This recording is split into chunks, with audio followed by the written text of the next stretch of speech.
AICC అధ్యక్షుడు మల్లికార్జున్ ఖర్గే కొడుకు ప్రియాంక్ ఖర్గే తన కొడుకుని కర్ణాటక సీఎం చేయాలని ఆశించాడు ఆయన.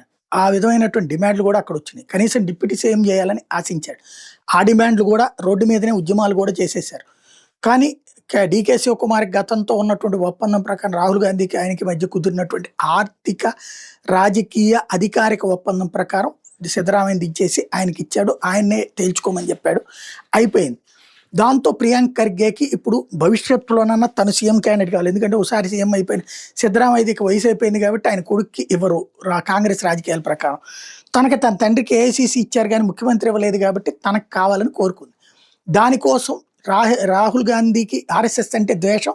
రాహుల్ గాంధీ నిరంతరం ద్వేషిస్తుంటాడు కాబట్టి ఆర్ఎస్ఎస్ని టార్గెట్ చేస్తే ఉపయోగం అని ఆయన మాట్లాడుకొస్తున్నారు. కాకపోతే వాళ్ళ తండ్రి హోంమంత్రిగా ఉన్నప్పుడు ఈ ఫోటో ఆర్ఎస్ఎస్ సంబంధించి ఇప్పుడు ఇదే ఆర్ఎస్ఎస్ వాళ్ళు ప్రొజెక్ట్ చేస్తున్నారు. 2002 జనవరి నెల అప్పటి ఆర్ఎస్ఎస్ రిజిస్టర్ కాలేదు. అప్పటికి అంటే ఎప్పటికి కూడా రిజిస్టర్ కాలేదని కూడా. అప్పుడు కర్ణాటక రాష్ట్రానికి మల్లికార్జున్ ఖర్గే గృహమంత్రి అంటే హోంమంత్రి. బెంగళూరు నగరంలోని నాగవారలో విశాలమైన మైదానం ఉండేది. అందులో సమరస్త సంగమ పేరుతో ఆర్ఎస్ఎస్ ఒక పెద్ద శిబిరం ఏర్పాటు చేసింది. ఆ శిబిర నిర్వహణ కోసం అక్కడ మాన్యతా నగర అనే కొత్త నగరమే కాలనీ నిర్మాణం అయింది. రాష్ట్రం అంతటి నుంచి 30,000 మందికి పైగా స్వయం సేవకులు గణవేష్ ధరించి క్రమశిక్షణతో బెంగళూరు నగరంలోని 5 చోట్ల భవ్యమైన పద సంచలనం రూట్ మార్చ్ నిర్వహించారు. 10 అడుగుల పొడవున్న త్రివర్ణ ధ్వజాన్ని 120 అడుగులు ఎత్తైన స్తంభం మీద ఎగరవేయడం జరిగింది. ఆర్ఎస్ఎస్ కార్యకర్తల రాకపోకల కోసం కర్ణాటక ప్రభుత్వం 30 BMTC బెంగళూరు మహానగర సారిగే సంస్థకి చెందిన బస్సుల్ని అందుబాటులో ఉంచింది. ప్రపంచ స్థాయిలో భారత గౌరవాన్ని ప్రతిబింబించే గొప్ప వస్తు ప్రదర్శన ఏర్పాటు చేయడం కూడా జరిగింది. ఆ శిబిరంలో ఆనాటి ఆర్ఎస్ఎస్ సర్కార్యవాహ ప్రధాన కార్యదర్శి అయిన మనమే మోహన్ భగవత్ గారి ఉపన్యాసం ఉండింది.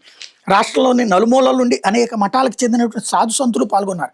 విశేషం ఏంటంటే రిజిస్టర్ కానీ ఒక సంఘం నిర్వహించే పెద్ద కార్యక్రమానికి రాజ్యాంగబద్ధంగా అనుమతి ఇవ్వడమే కాకుండా అక్కడ ఉన్న 30,000 మంది ఆర్ఎస్ఎస్ కార్యకర్తల రక్షణ బాధ్యత స్వీకరించింది ఆనాటి రాష్ట్ర గృహమంత్రి శ్రీ మల్లికార్జున్ ఖర్గే. గృహమంత్రి ఖర్గే ఆర్ఎస్ఎస్ చివరి స్థలానికి వచ్చి ఎలాంటి ఇబ్బంది కలగకుండా చూసుకుంటానని భరోసా ఇచ్చారు. తను మాట మీద కూడా నిలబడ్డారు కూడా. దురదృష్టం ఏంటంటే ఆనాడు రిజిస్టర్ కానీ కాంగ్రెస్ ఏదైతే ఆర్ఎస్ఎస్ శిబిరానికి రాజ్యాంగబద్ధంగా అనుమతి ఇవ్వడమే కాక ఆ శిబిర సంరక్షణ బాధ్యత స్వీకరించి విధ్వంసం చేసిన శ్రీ మల్లికార్జున్ ఖర్గే కొడుకు ఈనాటి రాష్ట్ర గృహమంత్రి ఆర్ఎస్ఎస్ సరసంగ చాలకులకు ఉత్తరం రాసి సంస్థను రిజిస్టర్ చేసుకోమని ఆర్డర్ చేస్తున్నాడు. ప్రియాంక ఖర్గేకు వాళ్ళ నాన్న గతంలో ఆర్ఎస్ఎస్ చేసిన సేవ తెలుసో తెలీదో మరి అన్నటువంటి పాయింట్ చెప్పుకొస్తున్నారు.